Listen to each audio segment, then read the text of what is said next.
Radhe Krishna dear all, कैसे हैं आप सब। आज मैं आपको सिखाऊंगी वोकेबलरी का पार्ट 8। जैसा कि आपको पता है हम वोकेबलरी की एक सीरीज रन कर रहे हैं। मैं आपको जो वोकेबलरी सिखा रही हूँ बेटा, वो आपको सिर्फ वर्ड नहीं दे रही हूँ, उन वोकेबलरी का यूज मैं आपको सेंटेंसेस में सिखा रही हूँ। चलिए फर्स्ट सेंटेंस देखते हैं। फ्रिज में बर्फ नहीं जम रही है। बहुत बार ऐसा होता है गर्मी में फ्रिज खराब हो जाता है, तो यूजुअली हम इस सेंटेंस का यूज करते हैं कि फ्रिज में बर्फ नहीं जम रही है।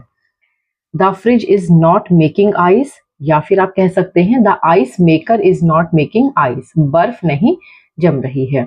आप दोनों में से किसी भी सेंटेंस का यूज कर सकते हैं। The fridge is not making ice या फिर the ice maker is not making ice. Next sentence देखते हैं। यह हमारी कक्षा का आखिरी दिन था, इसलिए टीचर ने हमें थोड़ी ढील दे दी। ढील दे दी, जैसे बहुत बार होता है हम जैसे मम्मी पापा से कहती है कि आपने बच्चों को बहुत ढील दे दी है, या हम कहते हैं आज ट्यूशन वाली मैम ने हमें थोड़ी सी ढील दे दी, थोड़ा सा आराम से पेश आई, ज्यादा कुछ हम पे बोझ नहीं डाला पढ़ाई का, है ना। तो यह हमारी कक्षा का आखिरी दिन था, इसलिए टीचर ने हमें थोड़ी ढील दे दी। थोड़ी ढील दे दी मतलब टीचर ने बच्चों को थोड़ा रिलैक्स होने दिया, थोड़ा सा आराम से पेश आई वो बच्चों के साथ, तो उसे हम इंग्लिश में कहते हैं थोड़ी ढील देना या किसी के साथ आराम से पेश आना। कट या give someone some slack. Cut या गिव, क्योंकि सेंटेंस पास्ट का है इसलिए मैंने यहाँ पर सेकंड फॉर्म गिव लिखी है, और जिसे ढील देनी है, लड़का है तो हिम, लड़की है तो हर, ज्यादा लोग हैं तो अस, उसके बाद some slack. It was the last day of our class so the teacher gave us some slack या cut us some slack. I hope ये वर्ड आपको क्लियर है। नेक्स्ट सेंटेंस देखते हैं।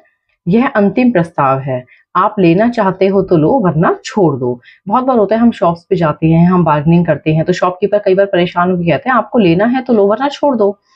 सो this is my final offer, you can take it or leave it. लेना चाहते हो तो लो वरना छोड़ दो, या लेना है तो लो वरना छोड़ दो, इसे हम इंग्लिश में कहेंगे take it or leave it. आप खेल हार गए क्योंकि आपने लंबे समय से अभ्यास नहीं किया था। जब हम अभ्यास नहीं करते हैं किसी चीज का, हमें अभ्यास नहीं होता है, प्रैक्टिस नहीं होती है, तब हम कहते हैं out of practice. Out of practice. और अगर किसी हम गेम का नाम ले तो एट डूइंग, उसके बाद वो गेम का हम नेम लिख देंगे। You lost the game, you lost the game, sentence हमारा पास्ट का था। आप खेल हार गए, you lost the game because you were out of practice, you were out of practice. जैसे कि मैं कह सकती हूँ कि जैसे मैंने आपको एक दूसरा एग्जांपल देके समझाने की कोशिश करती हूँ। जैसे मैंने कहा कि आपने जो है काफी समय से अभ्यास नहीं किया था, इसलिए आप ये टेस्ट नहीं कर पाए, तो मैं कह सकती हूँ you were out of practice that's why you could not do this test, या फिर you were out of practice at doing this test. मैं जैसे चाहूँ वैसे सेंटेंस को बना सकती हूँ। नेक्स्ट सेंटेंस देखते हैं। यह जगह चोरों के लिए बदनाम है। जब कोई जगह बदनाम होती है, या बदनाम वर्ड के लिए कह सकते हैं हम इनफेमस यूज करते हैं। This place is infamous for thieves. Thieves मतलब चोर। नेक्स्ट सेंटेंस देखते हैं। अगर वह आपकी मदद नहीं करना चाहता है तो ऐसे ही सही। तो ऐसे ही सही को हम इंग्लिश में कहते हैं so be it. If he does not want to help you so be it. Next sentence. तुम इस सारे कबाड़ का क्या करना चाहते हो। कबाड़ को हम इंग्लिश में जंक कहते हैं। What do you want to do with all this junk. आपको यह कबाड़ी वाले को बेच देनी चाहिए। कबाड़ी वाले को हम इंग्लिश में जंक डीलर या स्क्रैप डीलर, दोनों में से कोई भी वर्ड हम यूज कर सकते हैं। You should sell it to the junk dealer या स्क्रैप डीलर। आई होप यहाँ तक वर्ड्स आपको क्लियर हैं। चलिए अब नेक्स्ट शीट पर चलते हैं। 9th सेंटेंस देखेंगे। मैं इस प्रोजेक्ट पर काफी समय से काम कर रहा हूँ और अब मेरी ऊर्जा कम हो रही है, या मेरा जोश कम हो रहा है। क्या मैं ब्रेक ले सकता हूँ। बहुत बार ऐसा होता है कि हम कोई काम करते हैं और एक टाइम बाद हमारा जो मोटिवेशन होता है, जो हमारा जोश होता है, वो कम हो जाता है। तो जोश कम होने को हम इंग्लिश में कहते हैं रन आउट ऑफ स्टीम या लूज स्टीम। क्योंकि सेंटेंस रहा है, रही है, प्रेजेंट कॉन्टिन्यूअस टेंस का है, इसलिए मैंने रन में आईएनजी ऐड किया है और लूज में आईएनजी ऐड किया है। अगर ये सेंटेंस हमारा जिस भी टेंस या मॉडल में होता, हम उसके रन को और लूज को उस टेंस के अकॉर्डिंग, उस टेंस की वर्ब के अकॉर्डिंग हम उसे चेंज कर देते। जैसे मैं इस प्रोजेक्ट पर काफी समय से काम कर रहा हूँ। I have been working on this project for a long time, now I am running out of steam या losing steam, can I take a break. अगर मैं इस सेंटेंस को पास्ट में बनाऊं तो मैं इस सेंटेंस को कहूंगी I was running out of steam या लूजिंग स्टीम। और जैसे मैं कहूँ कि मैं काफी देर से काम कर रही हूँ, अब मैं अपना जोश खो दूंगी, या मैं जोश मेरा कम हो जाएगा, या मेरी एनर्जी खत्म हो जाएगी, तो मैं कह सकती हूँ now I will run out of steam, या आई विल लूज स्टीम। तो जैसा आपका टेंस है, मॉडल है, उस तरीके से आप इस सेंटेंस को जो है ट्रांसलेट कर सकते हैं। नेक्स्ट सेंटेंस देखते हैं। उसे हर दिन 20 लोगों के लिए खाना बनाने का कठिन काम करना होता है। कठिन काम मतलब एक टफ काम, एक ऐसा काम जो आपका करने का मन नहीं करता, उसे हम डॉन्टिंग टास्क कहते हैं। She has a daunting task of cooking for 20 people every day.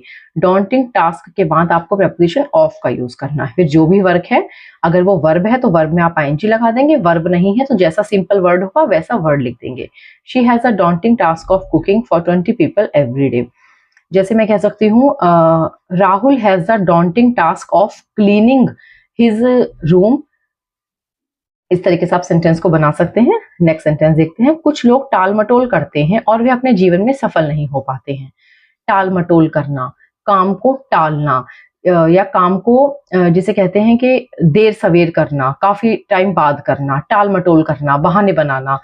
काफी तरीके से हम हिंदी में कह सकते हैं कुछ लोग टाल मटोल करते हैं, या काम को ज्यादा टालते हैं, या काम को नहीं करते हैं। उस तरीके से टाल मटोल करने को हम इंग्लिश में प्रोकेस्टिनेट कहते हैं। Some people procrastinate and they don't get success in their life. Next sentence देखते हैं। विद्यार्थियों को अपना होमवर्क करते समय झुककर नहीं बैठना चाहिए। बेटा जैसे बहुत बार होता है, बच्चे, आपने गौर किया होगा, जैसे बच्चे बेंच पर बैठते हैं या चेयर पे बैठते हैं तो लिखते लिखते कमर झुका लेते हैं, या रीडिंग करते हुए, पढ़ते हुए बच्चे अक्सर क्या होता है, कमर झुका के काम करते हैं, बिल्कुल उनके कंधे आगे आ जाते हैं, थके हुए पोज में इन अदर वर्ड्स बच्चे बैठते हैं, है ना। या कभी कभी ऐसा होता है, आप किसी बच्चे को क्लास में खड़ा करो तो आप देखोगे जैसे वो थका थका बिल्कुल खड़ा हो रहा है, थका थका खड़ा है, या बैठा है बिल्कुल थका हुआ, तो जो हमारा एक पॉज होता है ना बेटा, वो एक्टिव पोज नहीं होता है ना। कमर झुकाकर बैठना, बिल्कुल कंधे झुकाकर चलना, कंधे झुकाकर कोई भी काम करना, तो जब हम एक थके हुए पोज में होते हैं, कहने का मतलब ये है विद्यार्थियों को अपना होमवर्क करते समय झुककर नहीं बैठना चाहिए। झुककर बैठने का मतलब होता है बिल्कुल थका हुआ बैठना, या थका हुआ कोई खड़े होना, इस तरीके से।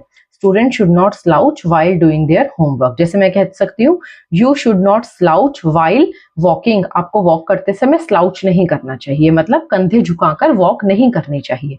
इट मीन्स आपको थके थके वॉक नहीं करनी चाहिए। नेक्स्ट सेंटेंस देखते हैं। मुझे कल अपना रिजल्ट मिलने वाला है और मैं घबराहट महसूस कर रहा हूँ। बहुत प्यारा सा वर्ड है, घबराहट महसूस करना। Have butterflies, have butterflies. आप चाहें तो इस वर्ड को सिर्फ हैव बटरफ्लाइज पे एंड कर सकते हैं, और चाहें तो इसके बाद आप इन माई स्टमक का यूज कर सकते हैं। देखो बहुत बार ऐसा होता है कि हमारा रिजल्ट आता है, तो रिजल्ट आने से पहले हम बहुत बार ऐसा फील करते हैं कि हमारे पेट में कुछ हो रहा है ना, या हल्की हल्की गुदगुदी हो रही है, या हल्की घबराहट हमें महसूस हो रही है। तो एक अजीब सी एक मिक्स्ड फीलिंग हमारे अंदर होती है। तो मिक्स्ड फीलिंग हमारे अंदर होती है ना किसी भी काम को करने से पहले। सपोज करो कि किसी स्टूडेंट को स्टेज पे जाके स्पीच देनी है, वो घबराहट महसूस कर रहा है, वो कई बार ऐसा बच्चे बोलते भी हैं कि मुझे पेट में कुछ कुछ अजीब सा लग रहा है, या मुझे बहुत मिक्स्ड फीलिंग आ रही है, बहुत अजीब अजीब लग रहा है, तो वो जो एक मिक्स्ड फीलिंग हो जाती है, उसे हम कहते हैं butterflies. I am going to get my result tomorrow and I have butterflies. Butterflies means mix feeling होना, अजीब सी घबराहट, very nervous and excited about something. I have butterflies आप चाहें तो उसके बाद यूज कर सकते हैं, जो भी पर्सन इस सेंटेंस को बोलेगा। सपोज मैंने कहा I am going to get my result tomorrow and I have butterflies in my stomach. आप चाहें तो इन माई स्टमक का यूज कर भी सकते हैं, आप चाहें तो उसे हटा भी सकते हैं। नेक्स्ट सेंटेंस देखते हैं। आपने मेरा कमरा क्यों खराब कर दिया। खराब करना, किसी भी चीज को खराब करना, मैसअप, गंदा करना, खराब करना, ठीक है। इस वर्ड का यूज मैं आपको अभी एक क्लास सेंटेंस में भी सिखाऊंगी।